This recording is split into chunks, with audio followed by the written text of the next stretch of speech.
Every year, millions of reptiles are sold through the exotic pet trade. Tragically, many are captured directly from the wild and will suffer in poor conditions or even die before they're ever sold.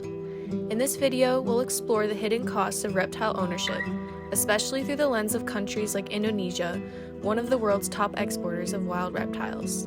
From biodiversity loss to ethical exploitation, we'll uncover the impact of this trade and what responsible pet owners can do to help stop it.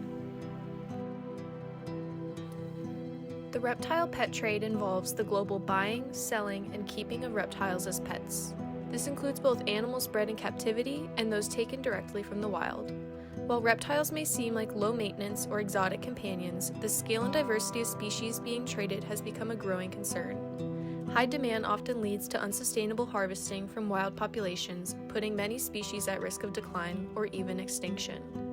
Countries like Indonesia play a major role in this global trade, exporting large numbers of geckos, pythons, and monitor lizards. According to Nijman et al., many of these reptiles are labeled as captive bred, but investigations have revealed that wild-caught animals are frequently mislabeled to bypass regulations. The lack of effective oversight and enforcement in many regions only worsens the issue, allowing vulnerable species to be removed from their ecosystems entirely. As highlighted in the article, Trade in Live Reptiles, Its Impact on Wild Populations and the Role of the European Market by Alia et al., the reptile trade now includes over 1,700 species. Many of these are not protected under international agreements, leaving them dangerously exposed to overexploitation. In fact, a large number are still caught directly from the wild, and that raises some serious ethical and environmental concerns. These animals are often taken from their natural habitats, sometimes here in the US, but often from countries overseas. They're packed up and shipped thousands of miles in terrible conditions, and many won't even survive the journey.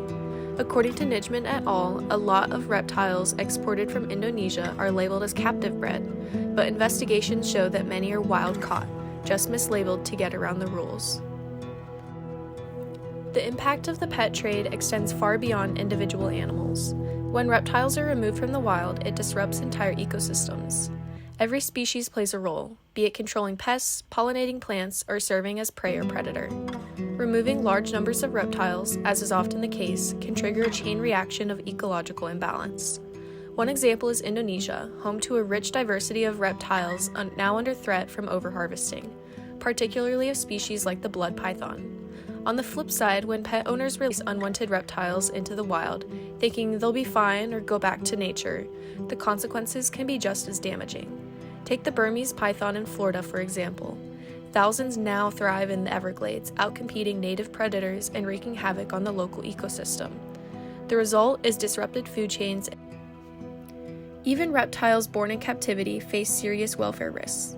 Backyard breeders and small-scale sellers, often operating without any formal oversight, mass-produce animals for profit, sometimes in unsafe, unsanitary conditions. These reptiles are then sold at conventions or online, packaged and shipped like products. Unboxing videos may make it all seem cute or exciting, but behind the scenes, the reality is often far more disturbing.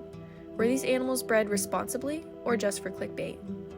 The reptile pet trade raises major animal welfare concerns, not only because of how reptiles are captured and transported, but also because of how they're kept, both in breeding facilities and in homes. Many reptiles are taken from the wild through illegal or loosely regulated methods, leading to injury, extreme stress, or even death before they even reach a buyer. Even in captivity, reptiles have complex environmental, dietary, and behavioral needs that are often misunderstood or ignored. Poor heating, lack of UV lighting, or inadequate enclosures can result in serious health problems like metabolic bone disease, respiratory infections, and chronic stress. Investigations, including those by groups like PETA, have documented widespread mistreatment in breeding operations. Animals are often found kept in cramped, dirty containers without proper heating, clean water, nutritious food, or veterinary care. Whether wild-caught or captive bred, many reptiles in the pet trade suffer, physically, emotionally, and ethically, and for most buyers, it's hard to tell the difference. The Convention on International Trade in Endangered Species of Wild Fauna and Flora, also known as CITES, is a legally binding international agreement established in 1973 to ensure that global trade in wild animals and plants does not threaten survival, offering protection to over 40,000 species today. While it does not replace national laws, CITES offers a cooperative framework for its 185 members to regulate and monitor wildlife trade, addressing issues such as overexploitation and habitat loss. However, recent CITES discussions have pointed out that monitoring a large number of low-value species would be too costly to implement, leaving thousands of traded species largely unregulated. There's a major gap in how the reptile trade is monitored. While CITES tracks high-volume trade, mostly for industries like fashion, most reptiles sold online as pets aren't listed or protected. In fact, an estimated 79% of traded reptile species fall outside of CITES regulations. This is especially dangerous for newly discovered species with small ranges, which are often in high demand but lack any international safeguards. This lack of oversight, paired with the growing scale of the trade, highlights the need for stronger, more unified regulation. National laws like the U.S. Lacey Act help limit imports of threatened species, but could go further to cover those not included in CITES. Global standards such as transparent captive breeding certificates, third-party verification, and consistent trade data like LEMIS would better protect vulnerable populations. Adopting a precautionary approach, where only species with solid population data can be traded, and applying a no-trade default to newly described species, could help curb exploitation and preserve biodiversity before it's too late. Beyond ecosystem damage and animal welfare concerns, the reptile pet trade also poses risks to human health, particularly through the spread of zoonotic diseases. Reptiles are known carriers of illnesses like Salmonella, which can cause serious infections in humans, especially children, the elderly, and those with weakened immune systems. Poor hygiene and unsanitary trade conditions make this risk even greater.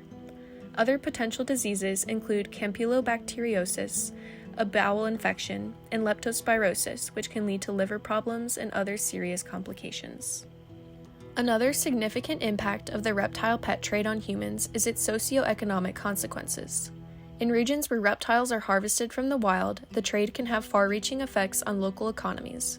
Removing these reptiles from their natural habitats disrupts local ecosystems and can lead to a decline in biodiversity. This loss of biodiversity often ripples through the local economy, particularly in industries like agriculture and tourism, which many communities heavily rely on for their livelihoods. For example, without certain reptile species to help control insect populations or maintain balance in the ecosystem, crop yields can suffer and the area's natural appeal for tourists can diminish.